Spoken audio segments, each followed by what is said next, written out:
नमस्कार स्टूडेंट्स, हम बात कर रहे हैं एसएससी के प्रीवियस ईयर सॉल्यूशन की। और आज के सेशन में हमने लिया है सेंटेंस इंप्रूवमेंट को, जो कि एसएससी सीजीएल टीयर 1 में आ चुकी है। प्रीवियस ईयर का सॉल्यूशन हम इन सेशंस में दे रहे हैं। और ये जो सेंटेंस इंप्रूवमेंट आपको आज मैं बताने वाला हूं, ये एसएससी सीजीएल टीयर 1 13 जून 2019 शिफ्ट 2 और इसके इर्द गिर्द वाले एग्जाम में ही आई है। मोस्टली किरण पब्लिकेशन से हम इन्हें ले रहे हैं। अगर आपके पास किरण पब्लिकेशन ना भी हो तो भी कोई दिक्कत नहीं है। मैं जो भी यहाँ पर डिस्कस करता हूँ उसको पीडीएफ की फॉर्म में, प्रिंटेबल पीडीएफ की फॉर्म में अपने टेलीग्राम चैनल पर डाल देता हूँ।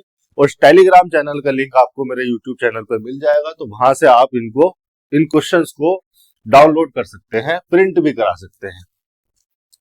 ठीक है, ये है हमारा आज की वीडियो का पहला सेंटेंस। एक स्ट्रक्चर आपको दी गई है, उसको जो है इम्प्रूव करना है। उसमें कोई ना कोई एरर है, कोई ना कोई ग्रामेटिकल जो है गलती उसमें दी गई है, देखना है वो क्या है।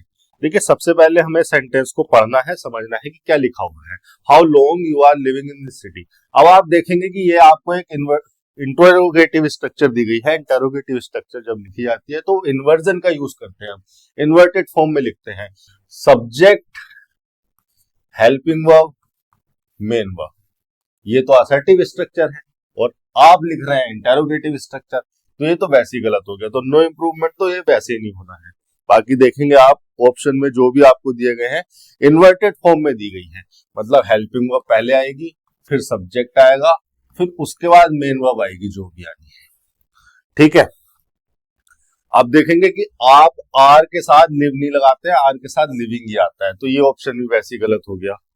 आर के साथ बी नहीं लगाने की जरूरत है, कोई आवश्यकता नहीं है, ये ऑप्शन भी गलत हो गया। तो बिना किसी ग्रामर का कॉन्सेप्ट यूज किए ही बेसिक चीजें अगर आपको पता है तो आपने 3 ऑप्शन एलिमिनेट कर दिए, सही ऑप्शन हो गया ये। लेकिन क्या ऑप्शन को टिक करना ही हमारा उद्देश्य था? हम यहाँ पर क्या ये क्वेश्चन को हम इसलिए कर रहे थे कि एक सही ऑप्शन टिक करना है? नहीं, हम यहाँ सीखने के लिए, समझने के लिए बैठे हैं।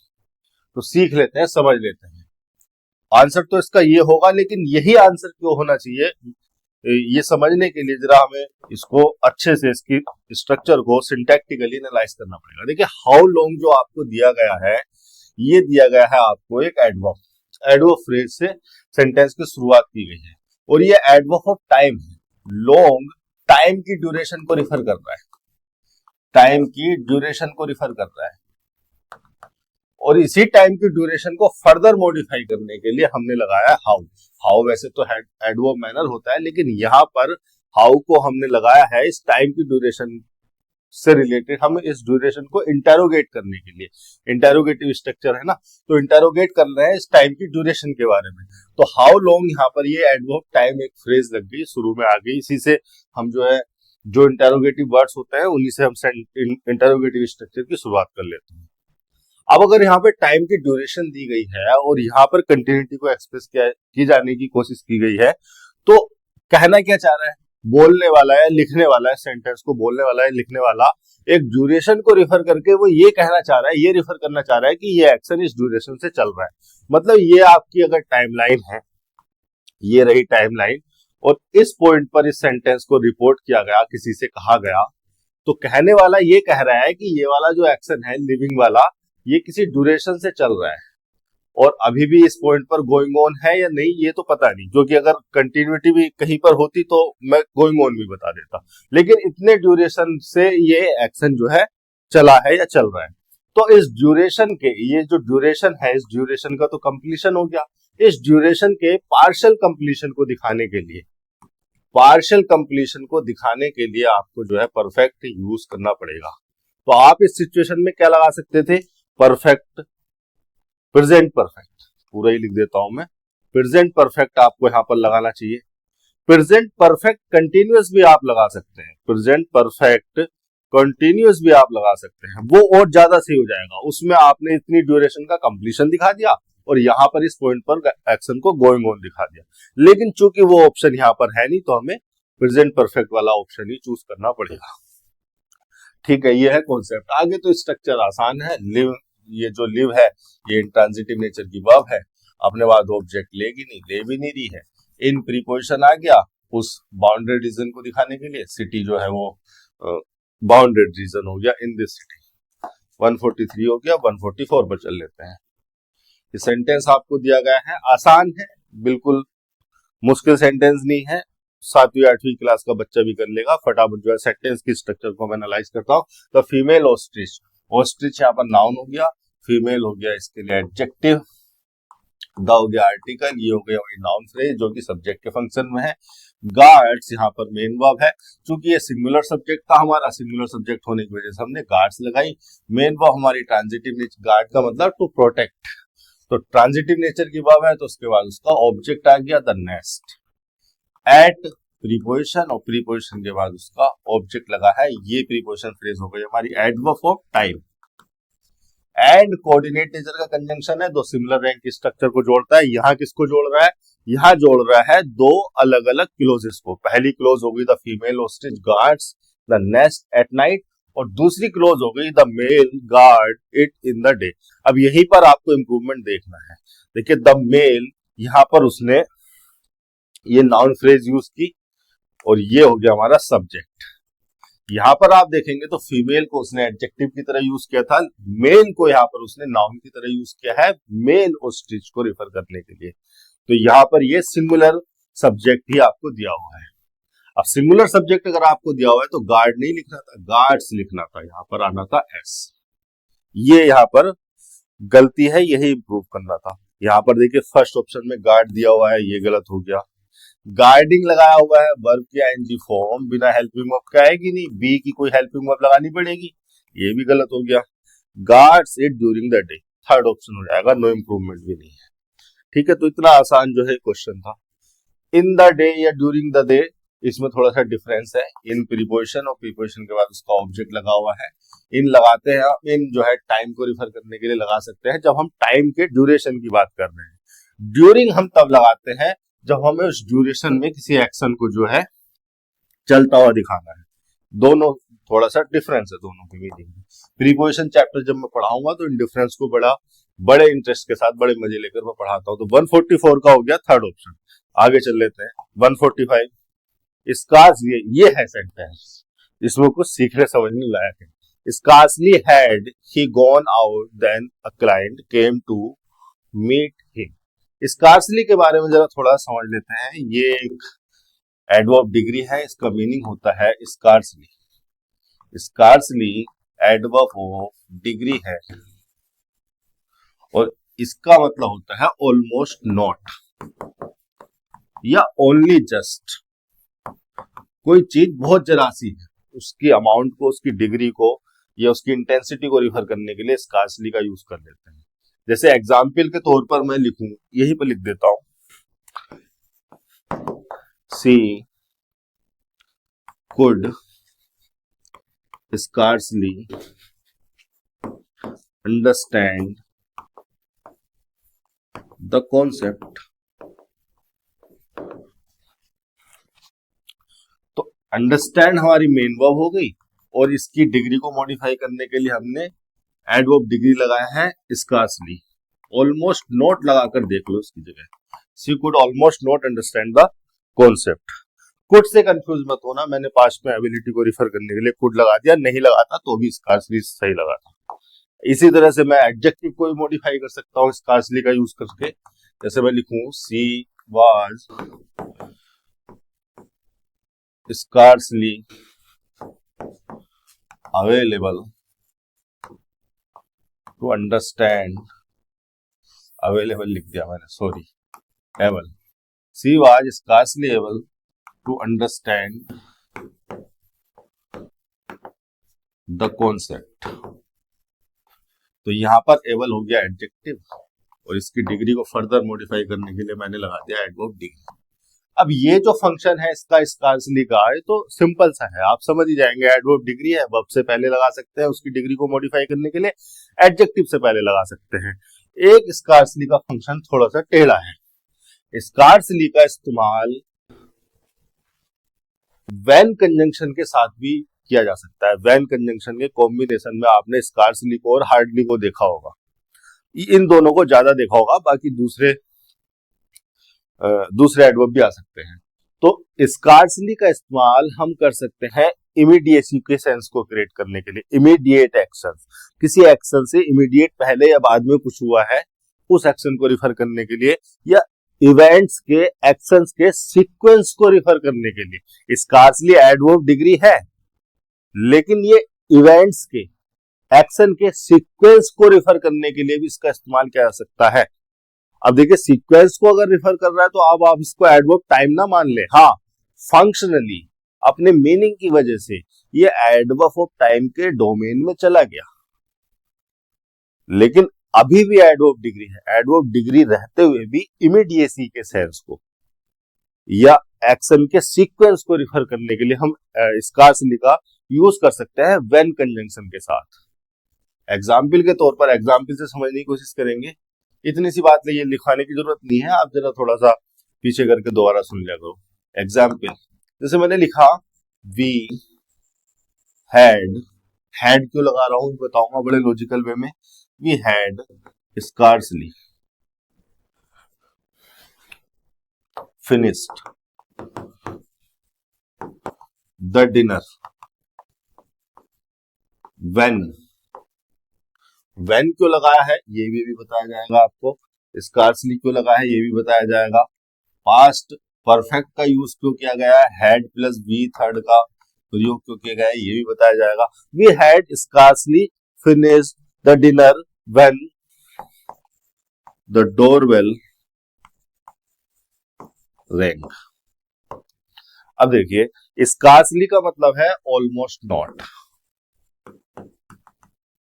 या ओनली जस्ट, एडवर्ब डिग्री है, लेकिन यहां पर हम इसका इस्तेमाल कर रहे हैं इस वर्ब को या इस एक्शन को मॉडिफाई करने के लिए। अब इस तरह की स्ट्रक्चर का पहले मैं आपको टाइमलाइन पर दिखाने की कोशिश करता हूं। ये अगर आपकी टाइमलाइन है, आपने किसी से सेंटेंस कहा तो इस टाइम पर कहा, ये आपका रिपोर्टिंग टाइम है, इस टाइम पर आपने रिपोर्ट किया, इस टाइम को मतलब इस एक्शन को, इस सेंटेंस को रिपोर्ट किया। व्हेन क्लोज वाला एक्शन कब हुआ है, व्हेन क्लोज वाला एक्शन है पास्ट इंडेफिनिट में, यानी कि वर्ब की सेकंड फॉर्म, यानी कि पास्ट के किसी पॉइंट पर डोरबेल जो है रैंग, ये बजने वाला एक्शन यहाँ पर हुआ। तो इस एक्शन से इमीडिएट पहले कुछ हो गया, उस इमीडिएट पहले को रिफर करने के लिए उस एक्शन को, उस फिनिश वाले एक्शन को जो इससे इमीडिएट पहले हो गया, फिनिश वाला एक्शन, इसको रिफर करने के लिए हमने इसके साथ क्या लगा दिया, स्कार्सली लगा दिया।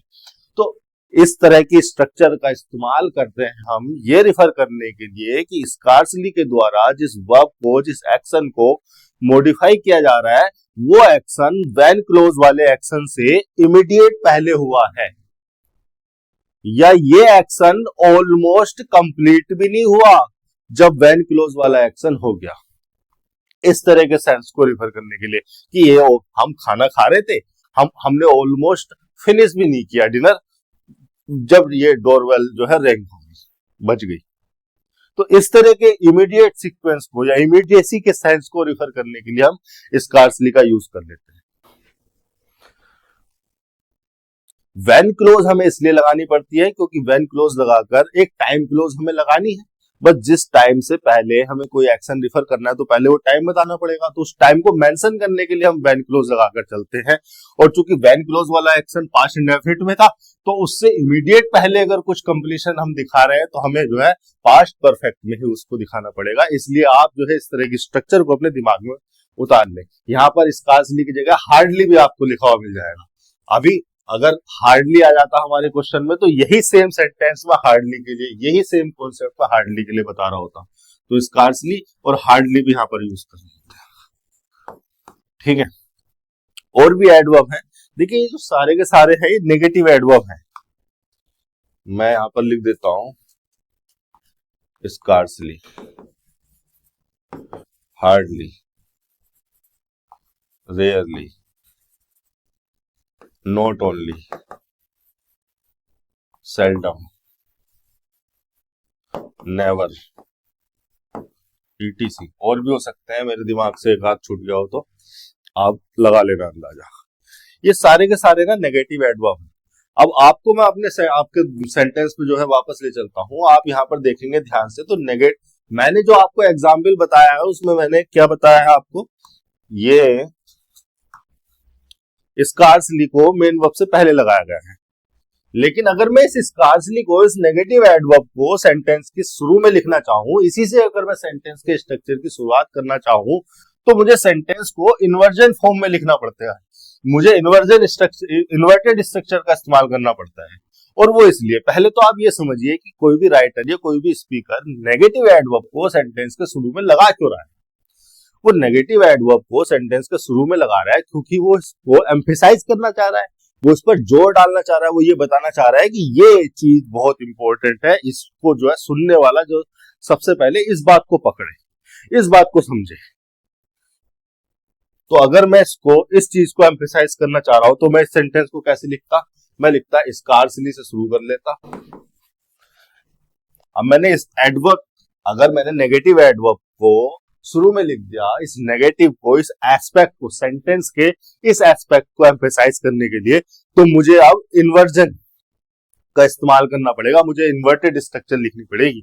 और वो इसलिए क्योंकि अगर मैं असर्टिव स्ट्रक्चर लिख देता हूं, अगर मैं यहां पर वी लिख देता, स्कार्सली वी हैड फिनिश्ड, तो ये एडवर्ब ऐसा नहीं लगेगा जैसे एडवर्ब डिग्री ने इस प्रोनाउन को मॉडिफाई कर दिया, सेंटेंस की पूरी स्ट्रक्चर ही खराब हो गई। हमारा जो ऑब्जेक्टिव था इस एडवर्ब डिग्री को, इस नेगेटिव एडवर्ब को, इस नेगेटिविटी को एम्फेसाइज करने का, वो तो पूरा, उसने तो पूरा स्ट्रक्चर ही खराब कर दिया। तो इसको लिखा जाता है इन्वर्टेड फॉर्म में, हैड वी फिनिश्ड। अच्छा, इसके कई सारे, कोई ऐसा कोई लॉजिकल कॉन्सेप्ट नहीं है, लिखने का तरीका है, एक मैनर की बात हो रही है कि इसको इन्वर्टेड फॉर्म में लिखा जाना चाहिए। अब यहां पर हमने हेल्पिंग वर्ब लगा दी, ये सब्जेक्ट हो गया हमारा, ये हो गया मेन वर्ब। अब वर्ब के साथ एडवर्ब का कॉम्बिनेशन जज गया। Scarcely had we finished the dinner, फिर हमने व्हेन क्लोज लगा दी, when the doorbell rang. यहां पर आप हार्डली लगा दो तो भी सही है, हार्डली के लिए भी बात सही है, ठीक है। रेयरली के लिए भी सही हो जाएगी, सेल्डम के लिए भी सही हो जाएगी, नेवर के लिए भी सही हो जाएगी। हालांकि सेंटेंस थोड़ा सा चेंज हो जाएगा, लेकिन ये बात सही हो जाएगी।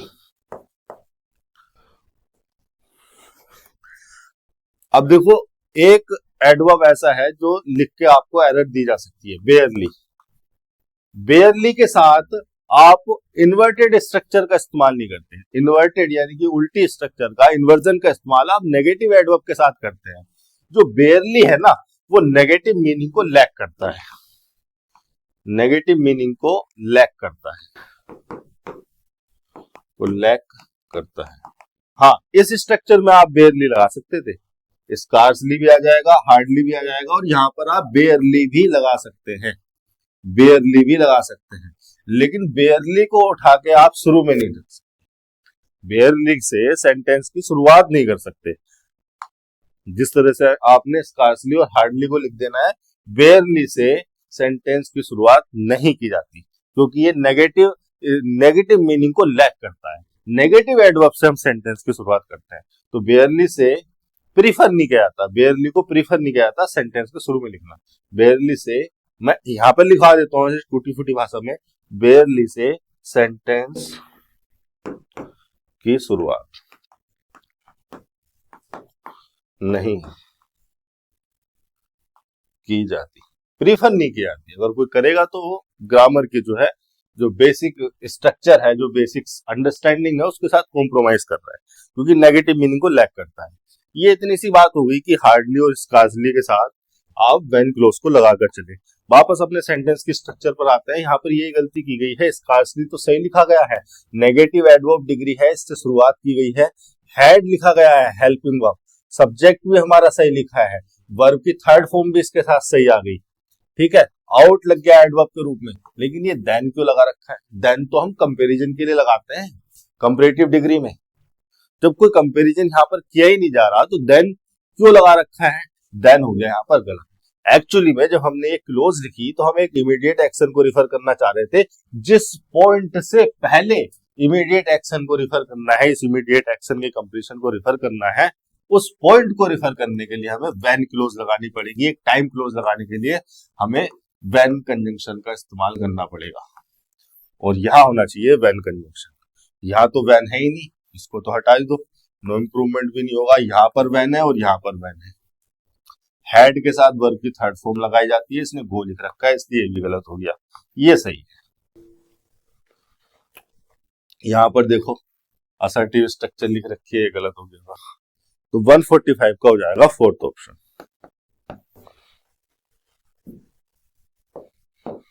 146 an old misunderstanding exist among the two families. ये तो बड़ी बेसिक सी बात है, जो है सबको ये बात पता होती है।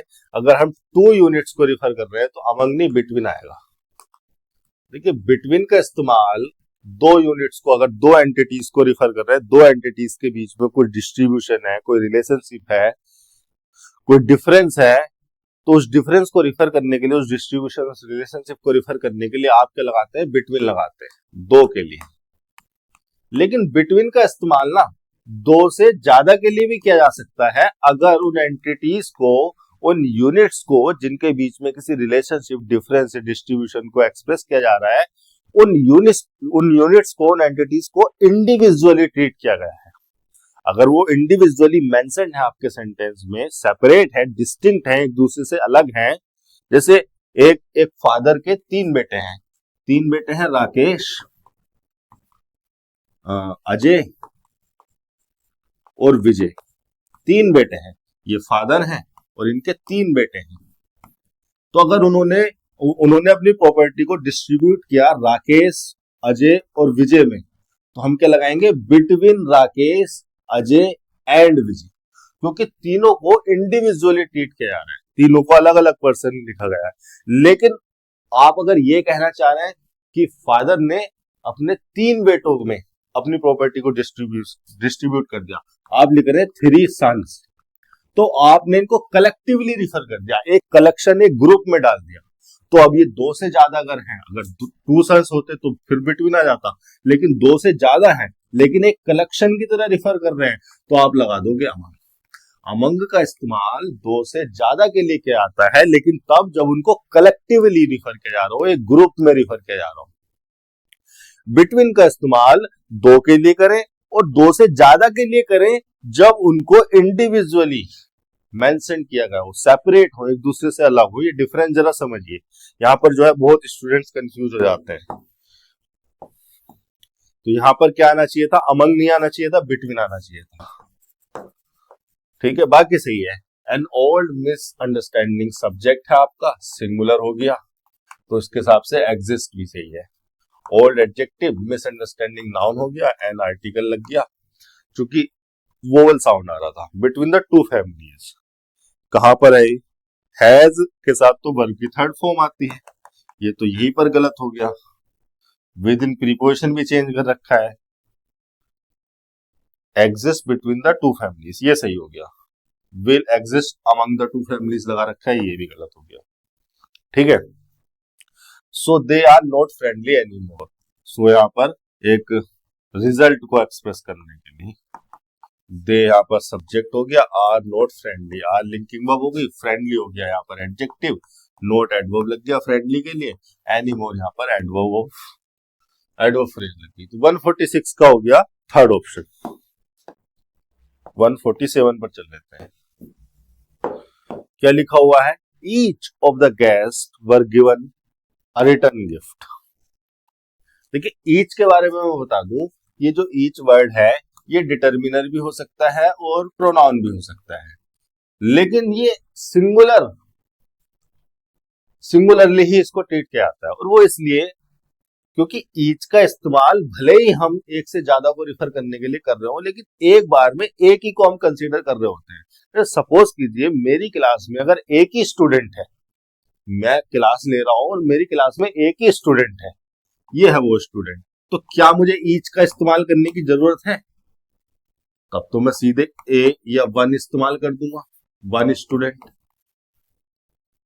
ईच का तो इस्तेमाल नहीं करूंगा ना। ईच का इस्तेमाल मैं कर तभी सकता हूं जब एक से ज्यादा स्टूडेंट मेरी क्लास में हो। ये मेरी क्लास है और इसमें काफी सारे स्टूडेंट हैं, एक से ज्यादा हैं, 2 हो, 4 हो, 5 हो, 10 हो, इसकी बात नहीं हो रही है, एक से ज्यादा हो। अब इसी सिचुएशन में मैं ईच का इस्तेमाल कर सकता हूं। कहने की बात यह है कि ईच का इस्तेमाल किया तभी जाता है जब एक से ज्यादा यूनिट्स हो, एक से ज्यादा एंटिटीज हो। लेकिन चूंकि ईच एक बार में एक की बात करता है। अगर हम ईच, मैं लिख रहा हूं यहां पर ईच स्टूडेंट, तो मैं एक समय में एक टाइम पर एक ही को कंसीडर करके चल रहा हूं। मैं जो भी बात बोलूंगा ईच स्टूडेंट के बारे में, मैं एक स्टूडेंट के बारे में एक टाइम पर एक ही singular student, singular unit, singular entities के बारे में वो बात बोलूंगा। तो इसीलिए ईच के साथ अगर कोई नाउन लिख रहे हो, ईच को अगर डिटर्मिनर की तरह इस्तेमाल कर रहे हो, तो ये जो नाउन आएगा ये भी सिंगुलर फॉर्म में होगा। और ईच को अगर प्रोनाउन की तरह इस्तेमाल कर रहे हो तो भी इसको सिंगुलर प्रोनाउन ही ट्रीट करोगे। यहां पर यही गलती कर रखी है, ईच यहां पर प्रोनाउन के फंक्शन में है, डिटर्मिनर तो है नहीं, डिटर्मिनर होता तो उसके साथ कोई नाउन लगा होता। तो यहाँ पर प्रोनाउन के फंक्शन में है। सब्जेक्ट हो गया, सब्जेक्ट अगर आपका सिंगुलर है तो वर नहीं आना था, वाज आना। बाकी तो आगे ऑफ प्रीपोजिशन फ्रेज लगाने के लिए है। ऑफ जो है प्रीपोजिशन फ्रेज लगाई गई है ईच के बारे में बताने के लिए कि ईच को हम किससे रिलेट कर रहे हैं, और इस प्रीपोजिशन का ऑब्जेक्ट हो गया द गेस्ट का, तो वर से कोई लेना ही देना नहीं है, तो प्रीपोजिशन का ऑब्जेक्ट हो गया। जो प्रीपोजिशन का ऑब्जेक्ट हो जाता है वो एक एडिशनल पार्ट है, उसका वर्ब से कोई लेना देना नहीं है, वर्ब से लेना देना है सब्जेक्ट का। तो each of the guest was given a written gift, was given B plus verb की थर्ड फॉर्म यानी कि पैसिव स्ट्रक्चर बनाई गई है। जो चीज दी गई है वो यहाँ पर लिखी है ऑब्जेक्ट के रूप में। एक्चुअली में जो गिव है ये डाई ट्रांजिटिव नेचर की वर्ब है, मैं कई बार इसको बता चुका हूं, जो कि दो ऑब्जेक्ट लेती है। पहले ऑब्जेक्ट था इसका ईच, जिसको उठाकर सब्जेक्ट बना दिया पैसिव स्ट्रक्चर की वजह से। दूसरा ऑब्जेक्ट ऐसे का ऐसे लिखा है, तो कहां पर है, देखिए यहाँ पर ईच गेस्ट लिख रखा है। पहली बात तो प्रोनाउन को डिटर्मिनर बना दिया, चलो ये गलती माफ कर देंगे, लेकिन जब डिटर्मिनर बनाया तो गेस्ट कर दिया, प्लूरल के साथ नहीं लिखा जाएगा, नो इम्प्रूवमेंट तो होना ही नहीं है। Each and every guest were given, यहाँ पर भी वर लगा रखा है, ये भी गलत हो गया। आपका हो गया फोर्थ ऑप्शन। देखो यहाँ पर ईच एंड एवरी को एक साथ यूज किया गया है, इस कॉम्बिनेशन के सेंस को जरा आप समझिए। हालांकि क्वेश्चन तो आपका हो गया, लेकिन ईच एंड एवरी अगर आपके सामने दोबारा आ जाए तो आप इसको समझ पाएंगे। जरा इसके लिए थोड़ा सा ये समझिए। देखिए ईच, ईच जो वर्ड है, ये जो ईच वर्ड है ये इंडिविजुअलिटी को रिफर करता है। जैसे कि मैंने यहाँ पर बताया कि जब मैं ईच का इस्तेमाल कर रहा हूं, चाहे मैं डिटर्मिनर की तरह करूं या प्रोनाउन की तरह, ये एक इंडिविजुअल स्टूडेंट पर, ये इंडिविजुअल यूनिट या एंटिटी पर हाईलाइट करता है, उसको एम्फसाइज करता है, उस पर इंडिविजुअलिटी पर जोर देता है। यानी कि ईच का जब हम इस्तेमाल कर रहे हैं तो हम इंडिविजुअलिटी को हाईलाइट कर रहे हैं, इंडिविजुअलिटी को एम्फसाइज कर रहे हैं। और एवरी जो है, चाहे डिटर्मिनर हो, डिटर्मिनर ही हो सकता है, प्रोनाउन तो हो नहीं सकता, तो एवरी जो है ये टोटलिटी को रिफर करता है, यानी कि एक ग्रुप को रिफर करता है, यानी कि कलेक्शन। हालांकि बात ये भी डिस्ट्रीब्यूटिव इनको बोला जाता है, डिस्ट्रीब्यूटिव डिटर्मिनर। यहां पर ईच को डिस्ट्रीब्यूटिव प्रोनाउन या डिटर्मिनर, एवरी को डिस्ट्रीब्यूटिव डिटर्मिनर, डिस्ट्रीब्यूटिव सेंस में डिस्ट्रीब्यूट करते हैं। जैसे हम किसी चीज को डिस्ट्रीब्यूट करते हैं ना, एक मिठाई का डिब्बा मैं आपको दूं और बोलूं कि अपने दोस्तों में बांट दो, तो आप एक एक पीस उठाओगे, उस दोस्त को दोगे, एक पीस उठाओगे, एक उसको दोगे, तो एक बार में एक ही को कंसीडर कर रहे हो ना जब डिस्ट्रीब्यूट कर रहे हो, तो डिस्ट्रीब्यूटिव सेंस में होते हैं। लेकिन एवरी जो है, एवरी का जो सेंस होता है वो हालांकि है डिस्ट्रीब्यूटिव नेचर का ही, एक बार में एक ही को कंसीडर करते हैं, लेकिन इसका जो सेंस है, ये जो जिस आइडिया का इंप्रेशन देता है सुनने वाले के दिमाग में, इसका हम इससे इसके द्वारा जो हम रिफर करते हैं वो टोटलिटी को या ग्रुप को रिफर करते हैं।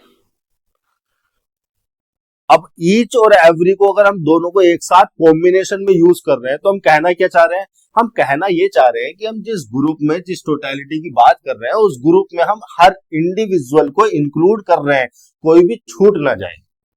कहने का मतलब यह है कि ग्रुप को रिफर करते हुए भी हम इंडिविजुअल यूनिट को अगर हाईलाइट करना चाह रहे हैं, उस पर जोर डालना चाह रहे हैं, तो हम ईच और एवरी को एक साथ लिख देते हैं, इंक्लूसिवनेस को एम्फेसाइज करने के लिए, ग्रुप में हर एक को इंक्लूड करने के लिए, उस इंक्लूसिवनेस को एम्फेसाइज करने के लिए, इंक्लूसिवनेस को हाईलाइट करने के लिए हम ईच और एवरी को जो है एक साथ इस्तेमाल कर लेते हैं। मैं यहां पर लिख देता हूं इंक्लूसिवनेस, इंक्लूसिवनेस कि ग्रुप में कोई भी छूट ना जाए। जिन लोगों की बात की जा रही है, ईच स्टूडेंट सही था, लेकिन ईच एंड एवरी स्टूडेंट अगर मैंने लिख दिया ना, तो मैंने ये कह दिया कि मेरी क्लास में जितने भी स्टूडेंट हैं सबको इंक्लूड करके मैं ये बात बोल रहा हूं, उनमें से एक को भी छोड़ना दे। आप ये हो गया आपका 147 का फोर्थ ऑप्शन, इसका सही हो जाएगा। 148 क्या लिखा हुआ है? The committee occupied itself with no other important question, only this।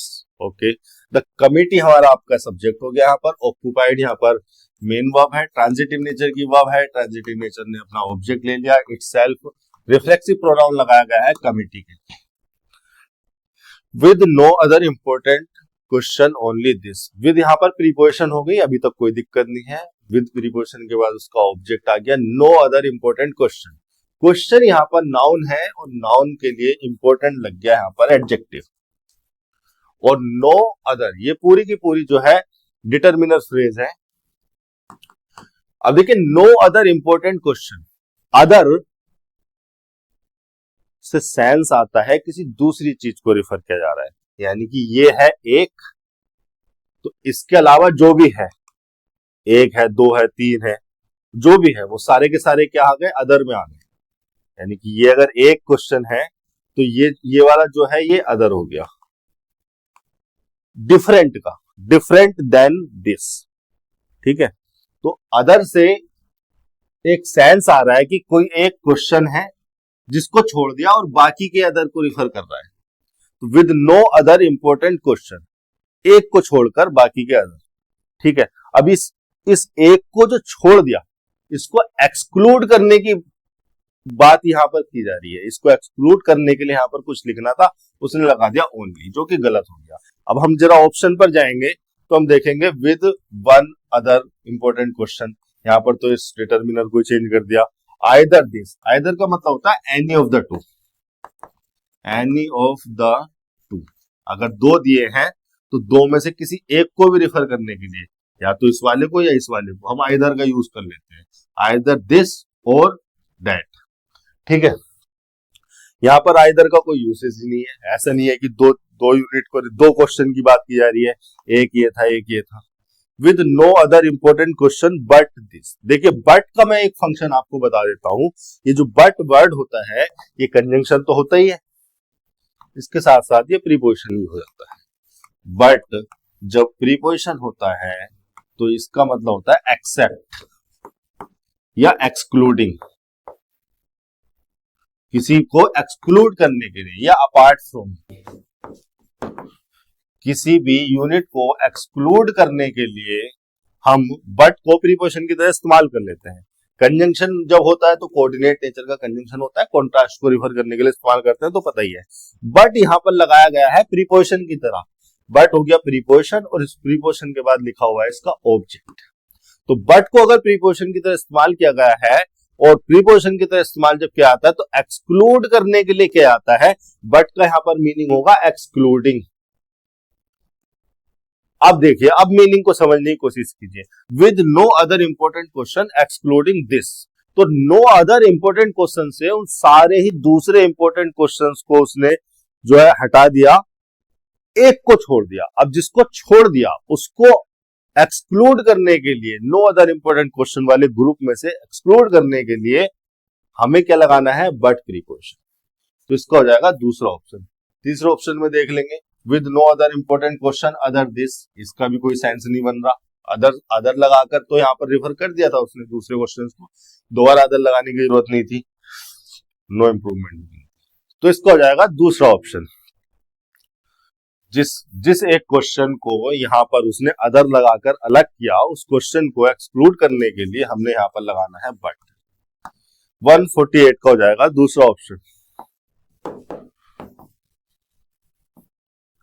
ठीक है, इतने ही है आज की वीडियो में।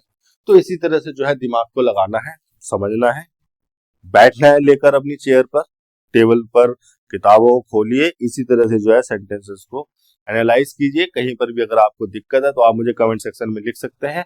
आज के सेशन में इतना ही, धन्यवाद।